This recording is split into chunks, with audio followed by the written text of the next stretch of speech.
Okay, guys, as we kind of show in first part of our lecture that we can use integral test to figure out whether the series is convergent or divergent. Means that if the sum of the series is a number or it goes to infinity or does not go nowhere. Now the question is, why do we need this? We need this to be able to estimate this sum, because if sum goes to infinity, it makes no sense to estimate it, but if it goes to a number, we can estimate it. Why estimate? Because actually there are very few series for which we can know the sum of series precisely. Remember geometric series, that's a precise sum of geometric series, or telescoping sum, that's a precise sum of telescoping sum. For the rest of the series, well, we still have few more series for which we can actually know precisely the sum of series. Most of them, we even kind of don't have a formula and don't assume to have a formula. So how should we deal with it? I'm going to consider a series. So sum estimates.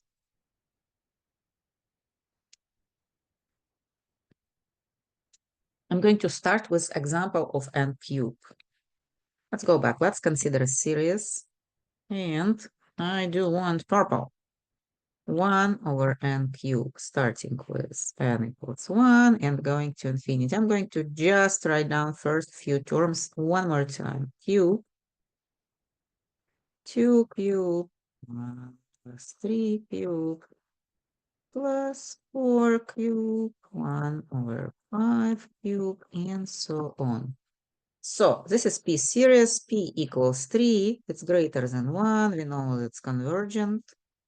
Do we need to take the integral when we deal with P series? No, guys. P series is well known to mathematicians and they will trust you that you understand that eventually it was integral, but now you can just use the rule that P greater than 1, convergent. P is less or equal than 1, divergent.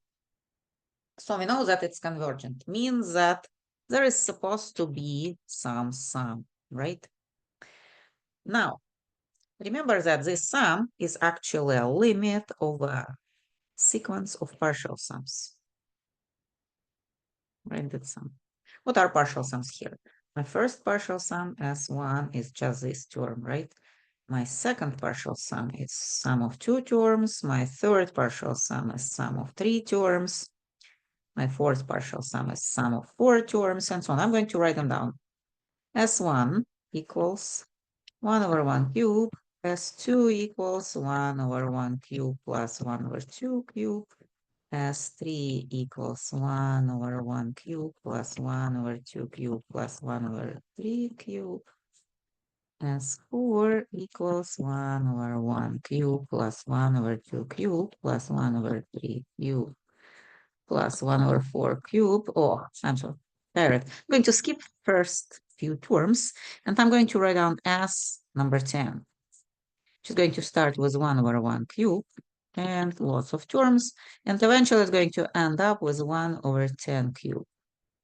Well, you see that each time you move from S1 to S2 to S3, you are going to add, well, here you don't move directly, you are going to do several steps.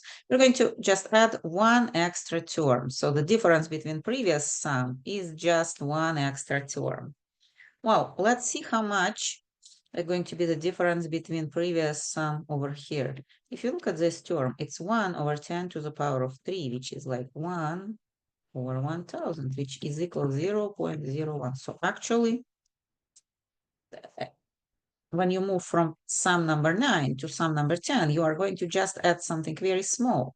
And these numbers are going to become smaller, smaller, and smaller every time you add them. So basically, you can actually, if you don't care about very high accuracy, you can treat this as approximately sum of series. Because remember how this like partial sums are behaving. Let's imagine that this is limit and this is sum number 1 and then maybe sum number 2, sum number 3, sum number 4, sum number 5, number 6, number 7. You know that further you go along this sequence of partial sums, closer you are going to get to the limit. So basically, of course, ideally, you will need to calculate sum number 1 billion, and that's going to be very, very close to your actual limit. But this is a task for a computer, not for us, not for human beings. So we are going to be probably good with calculating 10 sums, like 20 sums.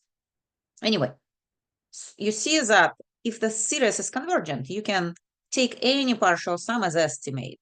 And maybe first partial sum is going to be not very good estimate. The second partial sum is not very good estimate, but maybe partial sum number 10 is already going to be a very good estimate since you start adding very, very small terms, even less than 0.01.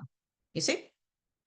Question is now, like, how many terms is enough and how many terms is not enough if we want certain accuracy. For example, you want accuracy 0.01. So you want 2 digits after decimal point.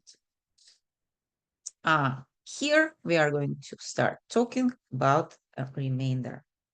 So basically, guys, when you estimate the sum of series as like sum of series equals 10, so if you tell that S is approximately equals S10, what actually means? Real sum is going to be equal S10 plus remainder of S10. What is this remainder? Remainder of S10 is 1 over 11 cube, in our case 1 over 12 cube, and all these terms to infinity. So we kind of assume that this one is approximately equal to this, and we are dropping all these infinitely many terms because they are very, very small. Now, these terms which we drop is called remainder. And you see they kind of start with the next term. Like if you finish at term number 10, the next term is going to be like 11, 12, and so on. So question is, how big is this remainder? So can we estimate it with something like how big it's going to be? Actually, we can. I'm going to do the graph again. Let's imagine that we do have a graph, and this is 1 over x cubed graph. This is y, this is x. Imagine that somewhere here is actually number 10. And over here is number 11. Oh, sorry, I'm writing down 10 again. A little bit weird. I don't understand. Why did I write down? And here is 12, and here is 13. So what I'm going to do, guys, I'll need to estimate this like sum. What I'm going to build a rectangle on number 11 this way, backward. And one more backward. So actually my sum is going to be sum of these rectangles. We already know that each rectangle is going to have a height which is equal 1 over 11, for example, and then multiplied by width, which is always 1, because we are taking like separate numbers. So if we compare it to the integral of the function above, we're going to see that it's actually less than the integral from 10 to infinity 1 over x cubed dx. And this is improper integral, which we can calculate actually precisely. And that's what I'm going to do. So let's calculate it precisely. We are going to have a limit as t approaches infinity. And here we are going to have minus 1 over 2x squared. If you differentiate this, you are going to get 1 over x cubed. Substitution of 10 to infinity, not infinity, to t. I pressed something wrong and it kind of canceled some of my writings. Okay, and we are going to have a limit of negative 1 over 2 t squared plus 1 over 2 10 squared. I'm sorry. And t will go to infinity. When t goes to infinity, this will go to 0, right? The whole term goes to 0. Well, we do know this because we know that this integral is convergent. So it doesn't mean that we calculated from 1 to infinity, it's convergent. But if you calculate from 10 to infinity, it's going to be divergent. It's going to be convergent like basically at infinity, no matter from where you start calculating it. So my final result is going to be in this case, what? This is 100, so we're dividing 1 over 200. And that's going to be what? 0.0, supposed to be 1, but we are going to have 0.05, right? So that's going to be my estimate of a sum, estimate of my remainder. Something like this. Yeah. Okay. what it's going to be the estimate of remainder of convergent series in like general case. In general, remainder of n terms, like if you count series, if you approximate S by Sn, some first n terms, remainder is going to be less or equal than integral from n to infinity f of x dx. Basically, instead of 1 over x cubed, you are just going to plug in the function which you use actually, which is describing your series. Well, is this accuracy enough for us or not? Who knows? It depends on the problem we have, right? And it just good for us to know the accuracy, to know like how many terms to consider or what is going to be the sum. For example, I'm going to calculate actually the sum of these 10 terms, get a number, and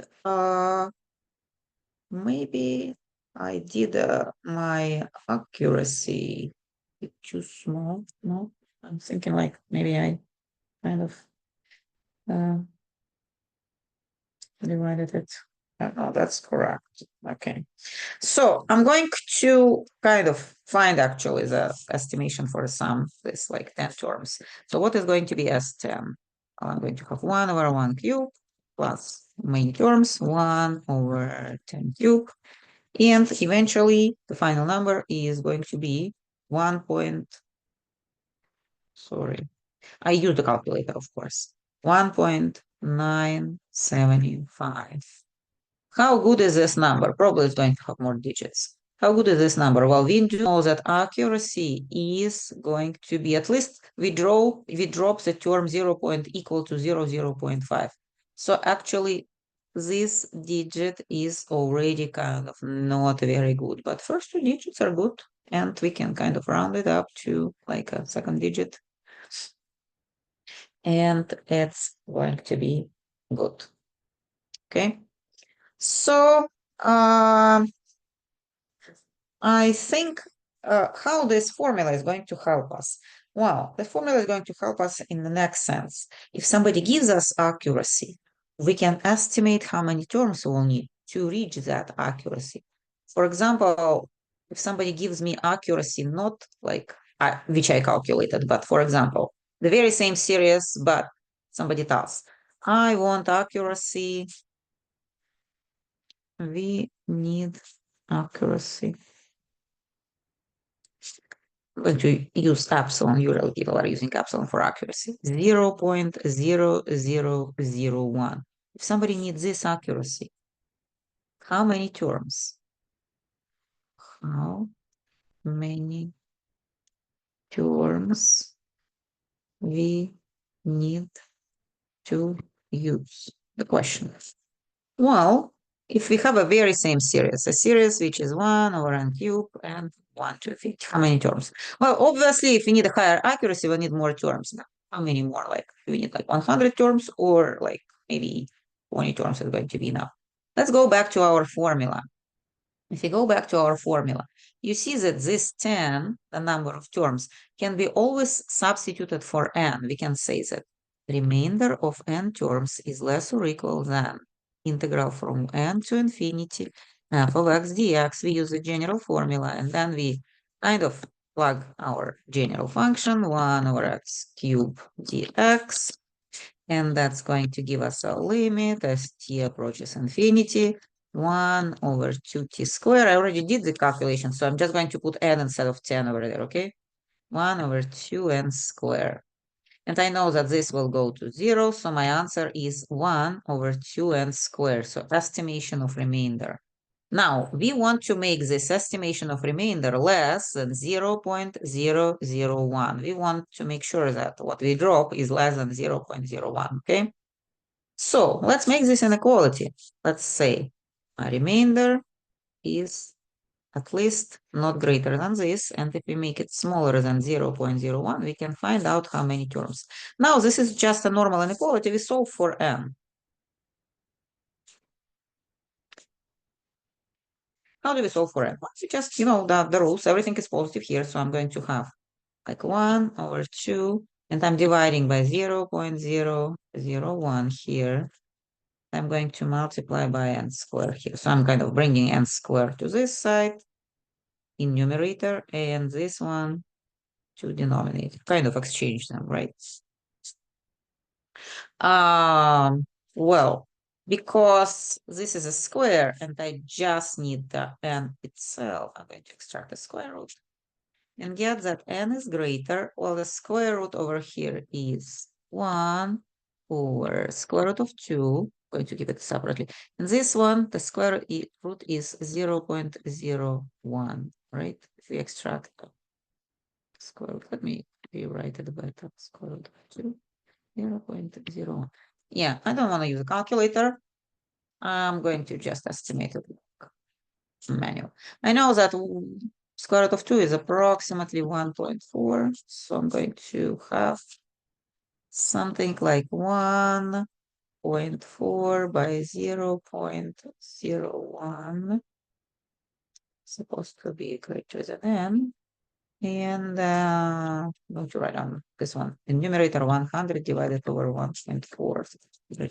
Well, maybe here I'll need a calculator. Actually, maybe not. 14 multiplied by 8. 8, 32. No, that's not 8, but 7. 7 is going to work, I think. So I think this is going to be kind of around maybe 75. Let me use calculator. 100 divide over 1.4. 71, actually, I was wrong. 71.4 and supposed to be greater. So actually, if you take use n equals 72, and it's going to estimate your series to the necessary accuracy.